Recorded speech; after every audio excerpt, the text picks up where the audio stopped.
we are living through a crisis of purpose. Despite the fact that over the last few decades, the world on average has been getting more prosperous and safer, people are feeling less and less engaged and happy.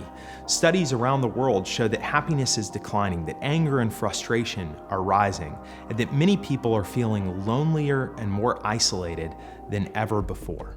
How is that the case? I think that part of it relates to a lack of purpose and meaning that we feel in our lives. And I think a lot of that is attributable to a fundamentally flawed way in which we view purpose. I call this the Hollywood vision of purpose. It's the hero's journey, so to speak, where a person is living a dull life, they're going about their business day to day in monotony, waiting for something to change, when suddenly, out of left field strikes this remarkable opportunity to transform their lives and give it purpose.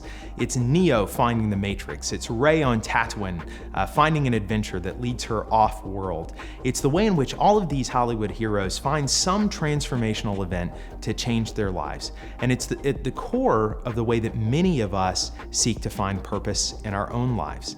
I remember 10 years ago when I wrote my first book that touched on purpose, there was a young woman in the audience who stood up and asked the most obvious question possible: how do I find my purpose?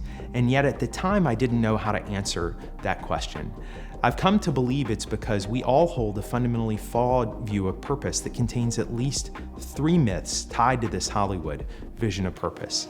The first of those myths is that purpose is a thing that you find. Instead, I think that purpose is something you build or craft.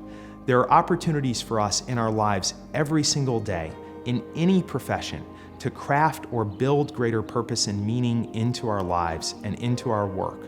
The question is whether we'll take the initiative and the agency to mine those different sources of purpose, to identify them, and to build them into something unique and meaningful. The second myth that we so often hold is that purpose is a single thing. How do I find my purpose? Singular, this one event that could transform my entire life. When instead, I think that all of us live in a world surrounded by purpose every day.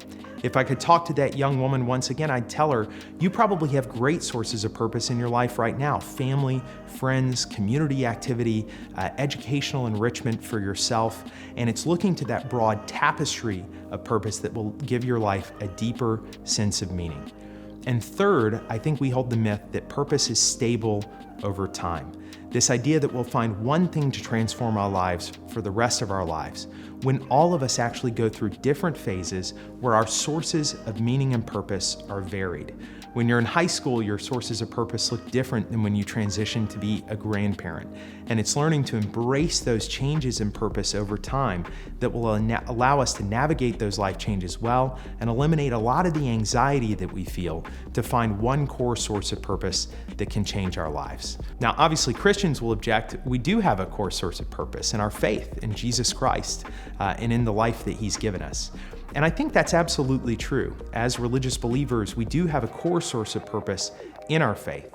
But I also think that doesn't relieve us of the practical necessity day to day of finding expressions of other purpose and meaning in our lives, in our work, in our relationships, and in the world around us. And it's trying to break down the myths that we hold about purpose and build these multiple sources of purpose with a deeper sense of enrichment and meaning that can help us reverse the trends that we've seen, this crisis of purpose, and help more people embrace the idea that their lives mean something deeply.